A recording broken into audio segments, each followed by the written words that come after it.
Hello students, I am your friend and guide Naman Kapoor. और आज हम लोग स्टार्ट कर रहे हैं क्लास 12 फिजिक्स का first chapter, that is electrostatics. Okay, electrostatics, सबसे पहले आपको वर्ड क्लियर होना चाहिए। Electro means charge and statics means that body that is at rest, means we are going to study the charges at rest. Okay, so first of all, first topic of this chapter is Coulomb's law. Okay, actually if there are more than one charges, then there will be a force between these charges. Suppose there are two charges of any magnitude but different polarity, means one is positive, another is negative, so there will be a force of attraction between them. Okay, if there are two charges of any magnitude but of same polarity, then there will be a force of repulsion. Fine, but what will be the value of force between them? So इस force को निकालने के लिए coulomb scientist ने अपना law दिया था, that is known as Coulomb's law, to find out the force, magnitude of force between any two charges. Fine, so I am going to start Coulomb's.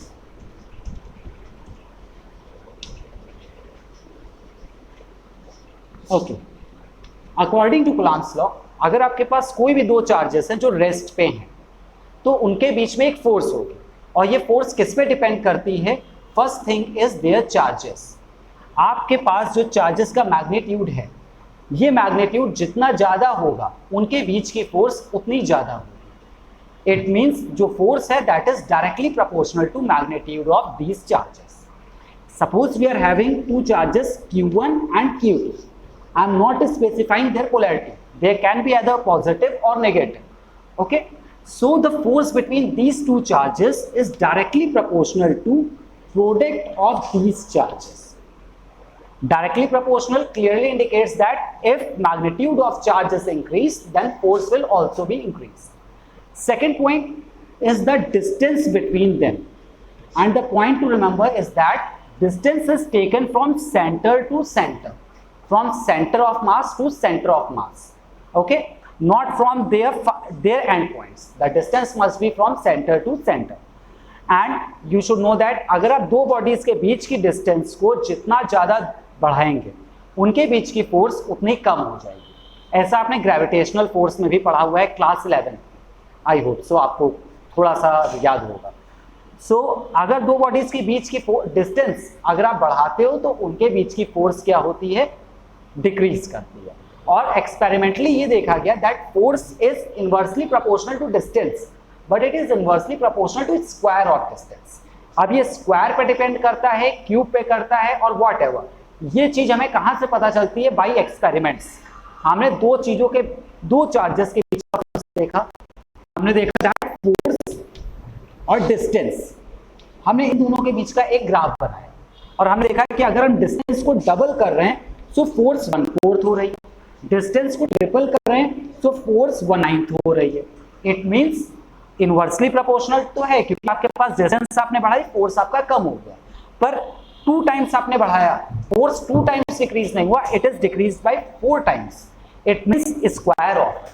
Okay, so square पे depend करता है. ये चीज हमें experimentally पता चलती है by taking experiments. Okay, means the force between two charges is inversely proportional to square of distance. So now if we have to state Coulomb's law, then by these 2 points we can easily state that. Okay, the force between any two stationary point charge is directly proportional to magnitude of their charges and inversely proportional to square of distance between them. Completed. Okay, अब Coulomb's law का हम लोगों ने definition बना ली. अब इससे formula कैसे बनाएंगे?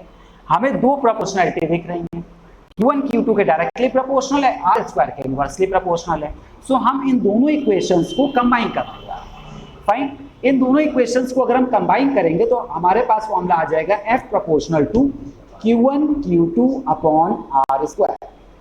फाइन, अब प्रोपोर्शनल हटता है, तो ये चीज आपने पढ़ी है कहीं पे भी, अगर आप प्रोपोर्शनल हटाते हो तो एक कांस्टेंट लगता है. अब वो कांस्टेंट यहाँ पे क्या लगता है, हम उसकी बात करने जा रहे हैं. ठीक है, so that constant is 1/4 pi epsilon. this is a symbol similar to E and this is called epsilon. Okay, 1 by 4 pi epsilon, and thereafter we have to write q1, q2 and r square. Okay, I am going to write this formula again here. हमने proportional हटाया और हमारा constant क्या लगा है 1 by 4 pi epsilon.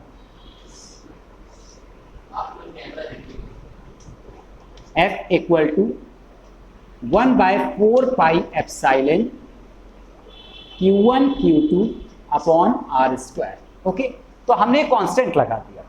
अब अगर मैं कांस्टेंट की बात करूं, क्या कांस्टेंट मींस ये होता है कि उसकी वैल्यू फिक्स है? तो ऐसा जरूरी नहीं है.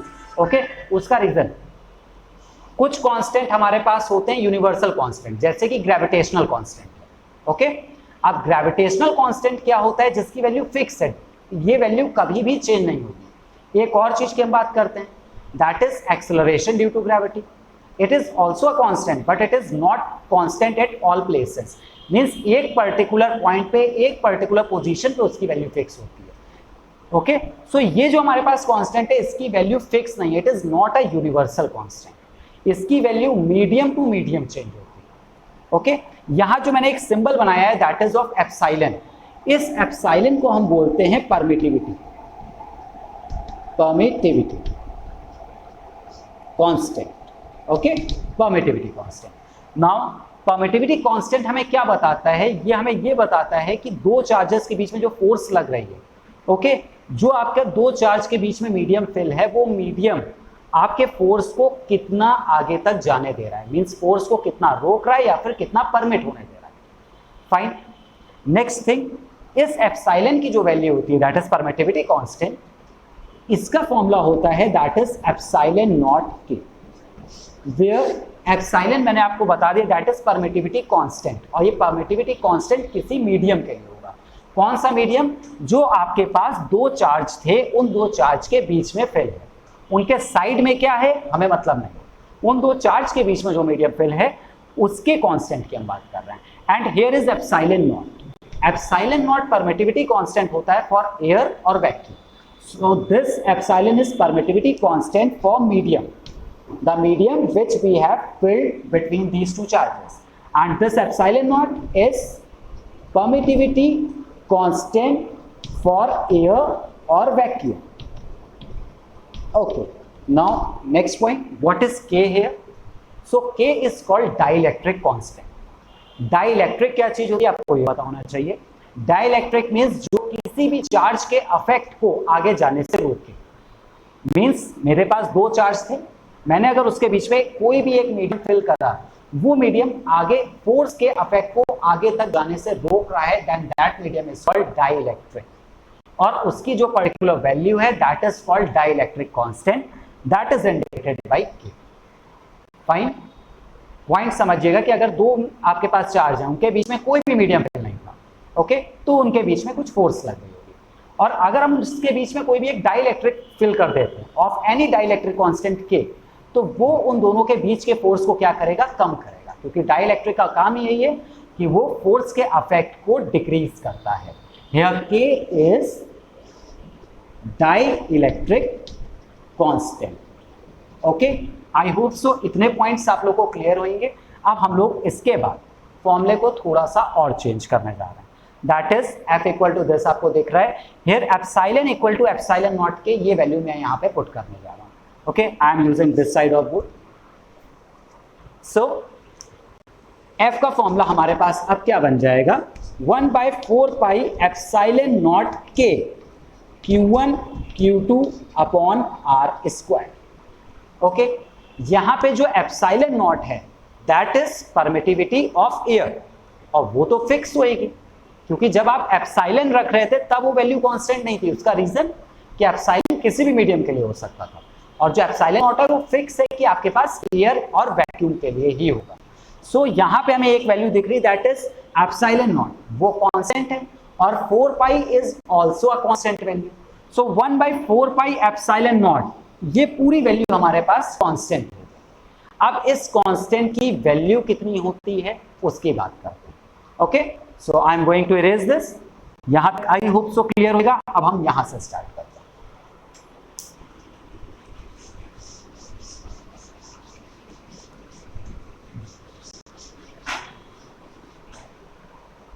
ओके, सो हमारे पास फॉर्मूला आया था 1/4πε0 के Q1 Q2 upon R square, जिसमें मैंने अभी आपको बताया that 1/4πε0 is a constant. Okay, इसकी वैल्यू फिक्स होती है और ये वैल्यू होती कितनी है, दैट इज 9 × 10⁹ फाइन। अब कांस्टेंट है, कांस्टेंट की वैल्यू है। कांस्टेंट आपके माइंड में कभी ये नहीं होना चाहिए कि कांस्टेंट की यूनिट नहीं होती, कुछ कांस्टेंट की यूनिट होती है, कुछ की नहीं होती है। तो यहां से हम इसकी यूनिट निकाल सकते हैं।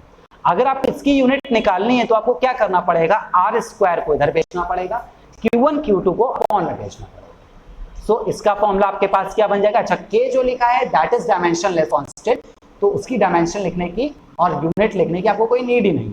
मैं यहाँ पे एक साइड में फॉर्मूला लिख रहा हूँ ताकि हम इसकी यूनिट निकाल पाए। 1/4πε0 का फॉर्मूला आपके पास बनेगा F R square K upon Q1 Q, where Q is dimensionless और यूनिटलेस। तो इसकी यूनिट क्या बनेगी, फोर्स की यूनिट आपके पास होती है न्यूटन, R की metre, so this is newton metre square upon charges, 2 charges, charge की यूनिट क्या होती है, कूलम। ओके, कूलम और coulomb whatever you say, so upon में कूलम स्क्वायर। फाइन, सो हमारे पास फोर्स का फॉर्मूला ये बन गया, इसमें ये जो वैल्यू है ये हमें पता चल गई। एंड K इज डाइलेक्ट्रिक, अगर आपको कोई मीडियम दिया जाता है तो उसके लिए आप K की वैल्यू रखते हो, otherwise K for air, air के लिए इसकी वैल्यू 1 है, और एयर में अगर वैल्यू 1 है मतलब अब हमारे पास फोर्स का फॉर्मूला क्या बन जाएगा, 1/4πε0 Q1 Q2 R square. Okay, सो इसका जो जनरल फॉर्मूला है वो हमने यहां लिखा। This is a specific formula that can be used only in case when air is filled between 2 charges. Otherwise, if there is any dielectric, then we have to use this formula. I hope so. This must be clear to all of you. Okay.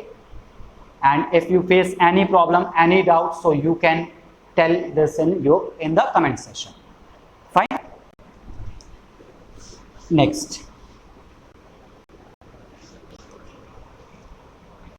हमारे पास बेटा force का formula आ गया है 1/4πε0 के Q1 Q2 R square. Now we are going to draw the graphs. So first of all you must know types of graph. Number 1, if A is proportional to B, it means A और B आपके पास कैसे हैं, directly proportional, और directly proportional graph आपके पास कैसा बनता है, straight line. Fine, straight line means आपने B यहां पे बनाया, A यहां पे बनाया, यहां वो वैल्यू लिखते हो जिस पे डिपेंड कर रहा है, और जो वैल्यू आप फाइंड आउट कर रहे हो वो आप हमेशा y एक्सिस पे लिखते हो।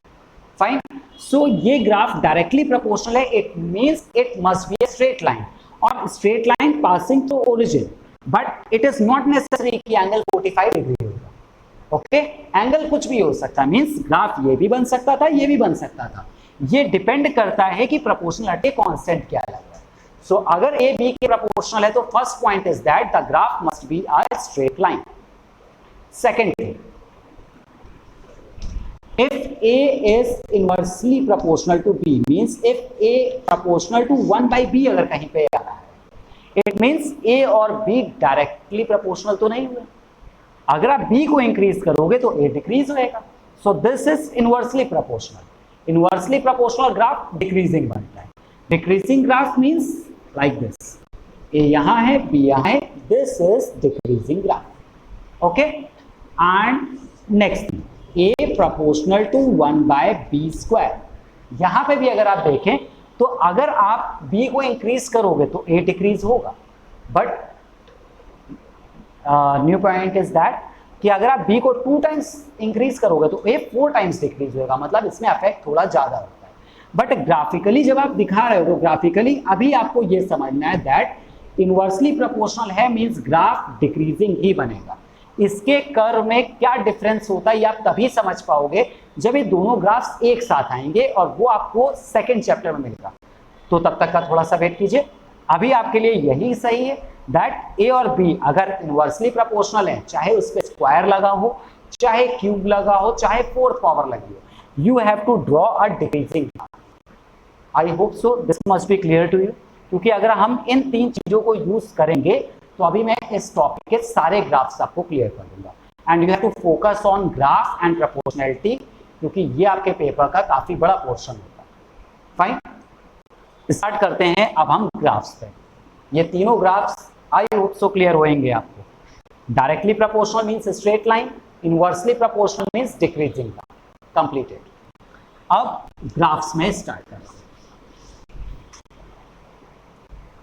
My first graph is between F and Q. अब आप फोर्स और चार्ज को देख सकते हैं अपने फॉर्मूले से। These are directly proportional. It means अगर आप चार्ज को इंक्रीज करोगे तो फोर्स भी इंक्रीज करेगा। मीन्स ये दोनों क्या हो गए? डायरेक्टली प्रोपोर्शनल हो गए। और डायरेक्टली प्रोपोर्शनल ग्राफ अभी मैंने सबसे पहला बताया था, that will be form as straight line. Means करा कैसे जाता है ये समझना है। सबसे पहले आप अपना ओरिजिनल फॉर्मूला लिखिए जो आपको इन दो क्वांटिटीज के लिए पता है, that is F equal to 1/4 pi epsilon naught K Q1 Q2 by R square. यहां से आप देखिए F और Q आपको क्या दिख रहा है? डायरेक्टली प्रोपोर्शनल है। Okay, directly proportional means graph हमें स्ट्रेट लाइन बनाना पड़ेगा। Here is Q, here is F, this angle हमें नहीं पता। ओके, आपका ग्राफ स्ट्रेट लाइन बनना चाहिए, 45-30 degree doesn't matter. Okay, second मैं बात कर रहा हूं F और K के बीच के graph, F and K। So F और K इस फॉर्मूले से आप क्लियरली देख सकते हो कि डायरेक्टली प्रोपोर्शनल है और इनवर्सली प्रोपोर्शनल है। कैसे? सबसे पहले आप लिखिए formula F equal to 1/4 pi epsilon naught K। Means कोई भी आप ग्राफ बना रहे हो पहले ओरिजिनल फॉर्मूला लिखना जरूरी है, ताकि आप ये क्लियरली दिखा पाओ कि आपने जो ग्राफ बनाया है वो आपके पास प्रोपोर्शनैलिटी आई कहां से। तो हमने ओरिजिनल फॉर्मूला लिखा, that is Q1 Q2 upon R square.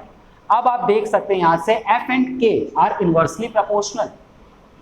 F is inversely proportional to K। देखिए F न्यूमरेटर में आ रहा है, K डिनोमिनेटर में आ रहा है। इट मींस ये ग्राफ मेरे पास कैसा बनेगा? Decreasing graph. Here is F, here is K, this one.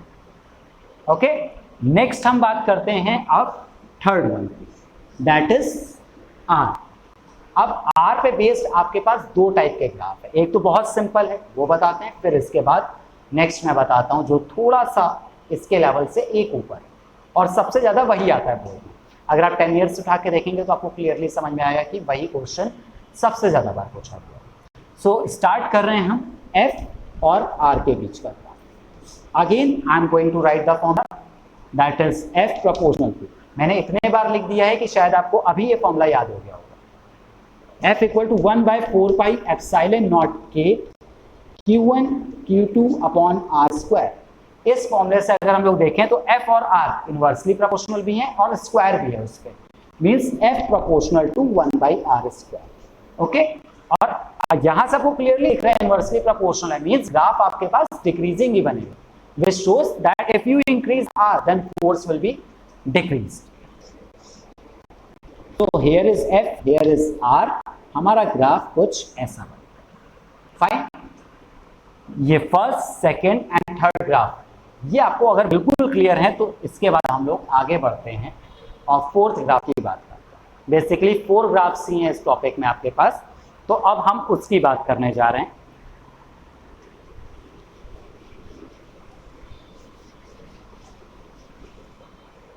Next point, हमें ग्राफ बनाना है, graph between F and 1 upon R square का।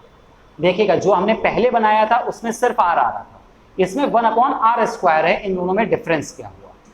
अब मैं अगर अपना ओरिजिनल फॉर्मूला लिख रहा हूं, that is F equal to 1/4 pi epsilon naught K Q1 Q2 upon R square है। हमें ग्राफ जो बनाना है वो R के बीच में नहीं बनाना है, हमें बनाना है 1/R स्क्वायर के बीच में। तो पहले तो इस पूरे फॉर्मूले से आप 1/R स्क्वायर को अलग लिखो। मींस मैं इस फॉर्मूले को देखिएगा ऐसे लिखा जा सकता है, 1/4 pi epsilon naught K Q1 Q2 into 1/R square. ठीक, अगर कभी भी कोई ग्राफ ऐसा आता है जिसमें सिंगल क्वांटिटी ना हो, मीन्स सिंपल R के कुछ ना लिखा हो, उस पर स्क्वायर लिखा हो, अपॉन में लिखा हो, तब आप क्या काम करते हो वो समझना। तो हमने पहले फोर्स का फॉर्मूला लिख लिया और उस क्वांटिटी को अलग लिखा जिसके बीच में हमें ग्राफ बनाना था। अब मैंने बेटा 1/r² को अलग लिख लिया। ग्राफ आपको एक F और एक 1/r² के बीच में बनाना है। 1/r² पूरी एक क्वांटिटी है जिसके बीच में आपको ग्राफ बनाना है। ओके, तो 1/r² एंड F ये आपको क्या दिख रहे हैं, डायरेक्टली प्रोपोर्शनल है इसका। ओके, और डायरेक्टली प्रोपोर्शनल अगर आपको समझने में दिक्कत हो रही है कि कैसे यहाँ पे डायरेक्टली आ गया, पहले तो इनवर्सली आ रहा था, तो उसका जो इजी ट्रिक है आपके पास वो क्या है, आपको ग्राफ बनाना था F एंड 1/r² के बीच में। आप 1/r² को x सेलेक्ट कर लो, जिसके बीच में आपको ग्राफ बनाना है आप उसे x सेलेक्ट करो और व्हाटएवर कुछ भी लेट करो। आपने लेट करा, क्यों लेट करा, क्योंकि यहाँ पे सिंपल वैल्यू नहीं लिखी थी, rx क्यों नहीं लिखा था, 1 करके लिखा था, तो हमने उसे x सेलेक्ट कर लिया। अब हमने अपने फॉर्मूले को पहले सिंप्लीफाई करा के 1/r² को अलग करा। अब यहाँ पे आप 1/r² की जगह क्या रख दो, पहले तो ये सारे कांस्टेंट दिख रहे हैं, कांस्टेंट हटा के आपके पास प्रोपोर्शनल टू 1/r² आ जाएगा। फाइन, अब 1/r² को हमने क्या माना है, x माना है, मींस f किसके प्रोपोर्शनल हो गया, x के प्रोपोर्शनल। पूरे 1/r² को हमें x मानना है, क्यों मानना है, क्योंकि हमें ग्राफ 1/r² के बीच में बनाना था। Okay, so f proportional to 1/r² हो गया और 1/r² वाज x, हमने 1/r² की जगह x रख दिया। इट मींस अब हमारे पास जो ग्राफ बनेगा वो स्ट्रेट लाइन बनेगा। अब उसमें भी समझिएगा, यहां मैंने लिखा f प्रोपोर्शनल टू x दिख रहा है, ये बनाया, स्ट्रेट लाइन बना दिया। गलत, रीजन कि हमने x लेट करा था खुद, बट x एक्चुअल में था क्या, 1/r²। सो हमें यहाँ पे x नहीं लिखना है, बिकॉज ये तो हमने लेट करा है for simplification of our graph. अगर आप डायरेक्टली ये समझने लग जाओ तो आपको x लेट करने की भी नीड नहीं। अगर यहां से आप डायरेक्ट समझ सकते हो कि f 1/r² के डायरेक्टली प्रोपोर्शनल है, तो आप डायरेक्ट ग्राफ बना दो स्ट्रेट लाइन। नहीं समझ पा रहे हो, दिक्कत लग रही है, कंफ्यूज हो रहे हो, तो तुरंत उस क्वांटिटी को आप क्या मान लो, x मान लो या कोई और वेरिएबल मान लो। आपने माना here is f, here is x, गलत, फिर से क्या लिखना है हमें, 1/r²। उसका रीजन क्योंकि हमने x लेट करा था। जो चीज आप लेट कर रहे हो वो चीज आप इंडिकेट नहीं करोगे। तो f और 1/r² का ग्राफ कुछ ऐसा बन गया। ओके, आई होप सो ये ग्राफ क्लियर होगा। और अगर ये क्लियर है तो एक इसी टाइप का मैं आपको और बता देता हूं ताकि आपको प्रॉब्लम ना हो, बिकॉज ग्राफ्स आपको हर चैप्टर में मिलेंगे और अगर आपको पहली बार में क्लियर हो गए तो आगे के चैप्टर्स में कोई भी दिक्कत नहीं होगी। फाइन, आप देखिए जैसे मैंने f और k का ग्राफ बनाया था, उसी ग्राफ को मैं उठा रहा हूं और आपको बता रहा हूं। हमने f और k के बीच का ग्राफ बनाया था, अब मैं एक और काम करने जा रहा हूं, f और 1/k के बीच का ग्राफ बनाऊंगा। तो एक बार रिकॉल कर लेते हैं f और k का ग्राफ हमने कैसे बनाया था। हमने फॉर्मूला उठाया था f = 1/4πε0 k q1 q2 upon r²। Directly k के बीच में ग्राफ बनाना है, कुछ x लेट करने की नीड नहीं है। यहाँ पे आपको f और k कैसे दिख रहे हैं, inversely proportional. Inversely proportional means graph हमारे पास कैसा बन गया, डिक्रीज। फाइन, अब यहां देखें f एंड 1/k है, यहां पे सिंपल वैल्यू नहीं, आपको 1/k दिख रहा है, एक डिफरेंट वैल्यू आ गई, कॉम्प्लिकेटेड पार्ट आ गया। हम इसे x सेलेक्ट करके करेंगे, क्वेश्चन और इजीली हो जाएगा। तो हमने अपने ओरिजिनल फॉर्मूले को उठाया, दैट वाज दिस, और इसमें से आपको करना क्या है जो हम लोगों ने पहले काम किया। हमने पहले क्या काम करा था कि अगर हमें 1/k के बीच का ग्राफ बनाना था तो हमने 1/k को अलग लिखा था। ओके, हमने यहाँ पे लिखा f = 1/4πε0 q1 q2 upon r² into 1/k। अब नेक्स्ट स्टेप, क्योंकि because this is complicated, upon में दिख रहा है, अब हमने क्या करा है, इस पूरे को x लेट कर लिया। अगर आप इस पूरे को x लेट कर रहे हो तो यहाँ पे भी जो आपने फॉर्मूला बनाया वहां पे आप 1/k की जगह क्या रख दोगे, x रख दोगे। पहले तो ये सारे कांस्टेंट हटा के प्रोपोर्शनल लगाते हैं। Okay, f proportional to 1/k, और 1/k की जगह हमें क्या करना है, x लेट करना है। इसकी जगह हमने x लेट कर लिया, तो आपके पास फॉर्मूला क्या बन जाएगा, f प्रोपोर्शनल टू x। अब आपको f x के डायरेक्टली प्रोपोर्शनल दिख रहा है, मीन्स आपका ग्राफ कैसा बनना है, स्ट्रेट लाइन बनना है। तो ये दो अगर आप एक साथ स्टडी करते हो तो कंफ्यूजन्स दूर हो जाते हैं कि कब आप x लेट करके ग्राफ बनाते हो, कब आप नॉर्मली ऐसे बनाते हो। तो यहाँ पे हमारे पास जो ग्राफ बनेगा that will B f here, और यहाँ पे x, बट x की आप वैल्यू रखोगे। x की वैल्यू हमारे पास क्या थी, 1/k। सो 1/k हमने यहाँ लिखा और ग्राफ बना दिया स्ट्रेट लाइन। ओके, सो कूलम्ब्स लॉ टॉपिक के जितने भी ग्राफ्स हैं आपके पास वो अभी हमारे पास कंप्लीट होगा। ओके,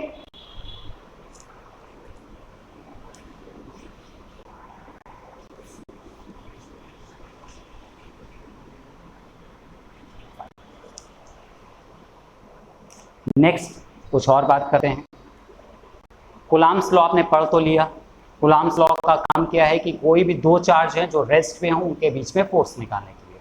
अब कब आप कूलम्ब्स लॉ अप्लाई कर सकते हो, कब नहीं कर सकते हो, ये पॉइंट समझने जरूरी है। Okay, that is limitations of Coulomb's law कि कब आप कूलम्ब्स लॉ नहीं लगा सकते हो। ओके, नहीं लगा सकते हो का मतलब क्या होगा वो भी अभी आपको समझना है। मीन्स मेरे पास, हम लोगों ने स्टार्ट में बोला था कूलम्ब्स लॉ में कि जो दो चार्ज हैं वो कैसे होने चाहिए, रेस्ट पे होने चाहिए। So our first condition is that charge must be at rest. इसका रीजन ये भी आपको क्लियर होना चाहिए, पूछा नहीं जाएगा but you should know that charge rest पे क्यों होने चाहिए, बिकॉज अगर चार्ज मूव कर रहे हैं तो कोई भी चार्ज अगर मूव करता है then it will form current. Okay, rate of flow of charge is called current. तो अगर चार्ज मूव कर रहा है मींस वहां पे करंट भी होगा। ये दो चार्ज थे मेरे पास, एक इधर जा रहा है एक इधर जा रहा है। ओके, तो इसके बीच में इलेक्ट्रोस्टैटिक फोर्स भी होगी, साथ ही साथ एक और फोर्स होगी that is due to current. तो अगर आप अपना कूलम्ब्स लॉ अप्लाई करके फोर्स निकालोगे तो ऐसा नहीं है कि फोर्स निकलेगी नहीं, निकलेगी, पर जो उसकी एक्चुअल वैल्यू है उससे अलग निकलेगी। मींस आपकी जो एक्सपेरिमेंटल वैल्यू जो आपने कैलकुलेट करी है कूलम्ब्स लॉ से और जो उन दोनों चार्ज के बीच की एक्चुअल वैल्यू थी, दोनों में बहुत ज्यादा डिफरेंस रहेगा। इसलिए हम ऐसी जगह पे कूलम्ब्स लॉ नहीं लगा सकते जहां पे चार्ज मूव कर सकते। सेकेंड थिंग, ये दिस इज फर्स्ट पॉइंट कि कहां पे आप कूलम्ब्स लॉ अप्लाई कर सकते हो। ठीक है, second thing is that charge must be point size. Point size okay, क्यों होना चाहिए उसका भी बात समझनी है।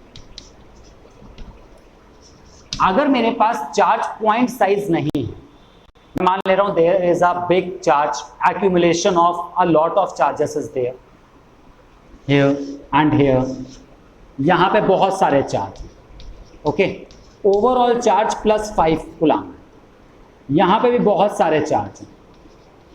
ओके, और ओवरऑल ये भी चार्ज मेरे पास +5 कूलम। तो नॉर्मली अगर हम कूलम्ब्स लॉ लगाएंगे तो क्या लगाएंगे, Q1 is +5 coulomb, Q2 is +5 coulomb, इनके बीच की डिस्टेंस सपोज 1 मीटर दी, आपने रखा और फॉर्मूले से निकाल दिया। पर आपने लगा तो दिया, पर जो ये फोर्स निकल के आएगी ये एक्चुअल वैल्यू से बिल्कुल अलग निकल के आएगी। उसका रीजन कि यहाँ पे सिंगल चार्ज नहीं है, that is accumulation of charge. Accumulation of charge होने का मतलब क्या हो गया कि यहाँ पे एक ये चार्ज मुझे दिख रहा था, ये चार्ज इस चार्ज पे अलग फोर्स लगाएगा, इस चार्ज पे अलग लगाएगा, इस चार्ज पे अलग लगाएगा, सो ऑन। यहाँ पे और भी चार्जेस हैं, ये चार्ज इस चार्ज पे अलग लगाएगा, इस चार्ज पे अलग लगाएगा। क्यों अलग लगाएगा, क्योंकि जो स्मॉल चार्ज है इनकी वैल्यू तो अलग होगी ना, पूरा मिला के 5 कूलम, और इनकी डिस्टेंस भी अलग होगी। भाई जो यहाँ पे क्लोज हैं उनके बीच की डिस्टेंस 1 मीटर से कम हो गई, और जो दूर हैं उनके बीच की डिस्टेंस 1 मीटर से ज्यादा हो गई। मीन्स जो एक्चुअल फोर्स होगी वो आपकी जो आपने वैल्यू फाइंड करी है कूलम्ब्स लॉ से उससे बहुत अलग होगी। इसलिए हम कूलम्ब्स लॉ को कभी भी तब नहीं लगाते हैं जब आपके पास चार्जेस पॉइंट साइज ना हो। सो सेकंड कंडीशन हमारे पास ये होगी that charges must be point size. Third condition पर आते हैं। थर्ड कंडीशन जो हमारे पास है दैट इज जो आपके पास डिस्टेंस बिटवीन चार्ज है, जैसे हम r से डिनोट करते हैं, okay, that must be greater than 10 की power -15 metre and less than 10 की पावर 18 मीटर। ऐसा क्यों, उसका रीजन समझिएगा। 10 की पावर -15 मीटर, ओके, -15 मीटर अभी आप लोगों ने टॉपिक पढ़ा नहीं है, 12th में ही आपके पास न्यूक्लियस चैप्टर में जो न्यूक्लियस का साइज होता है वो अप्रॉक्स 10 की पावर -15 मीटर होता है। तो अगर हम लोग न्यूक्लियस के अंदर की बात करें, सपोज इसका एग्जांपल समझिएगा, ये न्यूक्लियस है, न्यूक्लियस के अंदर न्यूक्लियॉन्स है, एक प्रोटॉन ये है, एक प्रोटॉन ये है, दोनों पॉजिटिव चार्ज हैं, इनके बीच में कोई डिस्टेंस भी होगी, हम यहाँ पे कूलम्ब्स लॉ लगा सकते हैं, पर लगाने के बाद वैल्यू अलग क्यों आ जाएगी, उसका रीजन क्योंकि जो दो चार्ज हैं न्यूक्लियस के अंदर हैं, तो इनके बीच में एक और फोर्स होगी, that is nuclear force. Okay, and nuclear force dominate करेगी। मींस आपने अगर कूलम्ब्स लॉ लगाया, लगाने के बाद आपने बताया कि इनके बीच में जो फोर्स है दैट इज 1 न्यूटन। वेल होगी बहुत कम, 1 न्यूटन नहीं होगी। फॉर एन एग्जांपल 1 न्यूटन आपने निकाल के दिखाई बाय यूजिंग कूलम्ब्स लॉ, और आपने इनके बीच की एक्चुअल फोर्स देखी तो वो 10 न्यूटन निकली। तो 10 न्यूटन क्यों निकले? क्योंकि यहाँ पे एक और फोर्स है न्यूक्लियर फोर्स, आपने उसको कंसीडर ही नहीं किया, क्योंकि कूलम्ब्स लॉ तो सिर्फ इलेक्ट्रोस्टैटिक फोर्स को कंसीडर करता है। सिमिलरली अगर आप 10 की पावर 18 मीटर से ज्यादा दूर चार्ज हैं तो हम क्यों नहीं लगाते हैं इसको, कूलम्ब्स लॉ को? तो उसका रीजन है कि अगर आपके पास डिस्टेंस इससे ज्यादा होगी तो इलेक्ट्रोस्टैटिक फोर्स कम रहेगी बट ग्रेविटेशनल फोर्स ज्यादा होगी। मींस आपने दोनों बॉडीज के बीच में जब फोर्स निकाली कूलम्ब्स लॉ को लगाकर, तो अगर वो 1 न्यूटन आपने निकाली है कूलम्ब्स लॉ से, तो एक्चुअल में वो 5-6 न्यूटन होगी। उसका रीजन क्योंकि वहां पे ग्रेविटेशनल फोर्स डोमिनेट कर रहा है। सो इलेक्ट्रोस्टैटिक फोर्स कहां पे डोमिनेट करता है? 10 की पावर -15 मीटर टू 10 की पावर 18 मीटर। फाइन, तो हमारे पास 3 लिमिटेशंस हो गई। चार्ज रेस्ट पे होने चाहिए, सेकेंड पॉइंट कि charge must be point size, and third point is distance 10 की पावर -15 मीटर टू 10 की power 18 metre. I hope so ये कूलम्ब्स लॉ एक छोटा सा टॉपिक है, ओके, पर अगर आप इसे डिटेल में पढ़ते चलेंगे, जैसे अभी हम लोगों ने इसे ग्राफ्स पढ़े, ये ग्राफ आपको आगे चैप्टर्स में भी काम आएंगे। सेम इस चैप्टर के न्यूमेरिकल्स जो हैं, अगर वहाँ पे कॉन्सेप्ट आपको क्लियर हुआ तो इस यूनिट में और जो भी टॉपिक्स हैं वहाँ पे भी आपको उससे हेल्प मिलेगी। तो आज का टॉपिक मैं यहीं कंप्लीट कर रहा हूँ। इसके आगे अभी कूलम्ब्स लॉ में और भी बहुत सारे पॉइंट्स हैं, वो हम लोग नेक्स्ट टर्न पे डिस्कस करेंगे। तो कुछ और बात करते हैं। अगर आप लोगों को थोड़ा सा भी अच्छा लगा हो तो बताइएगा ज़रूर इन कमेंट सेक्शन, ओके। और पसंद आए तो लाइक कीजिए, सब्सक्राइब कीजिए। और अगर आप अभी से क्लास 12 की पढ़ाई स्टार्ट कर रहे हैं तो आप लेट तो नहीं हुए, आप आज से फर्स्ट चैप्टर स्टार्ट कीजिए। दिसंबर से बहुत पहले ही आपका सिलेबस कंप्लीट हो जाएगा। बट बी स्टडी, आपको ये माइंड में लेके चलना है, रोज कम पढ़ें नो इशू, बट रोज पढ़ें, okay. So if you like it so please like and subscribe our channel, okay. So I hope सो हम लोग नेक्स्ट टर्न पे मिलेंगे and I will get some comments.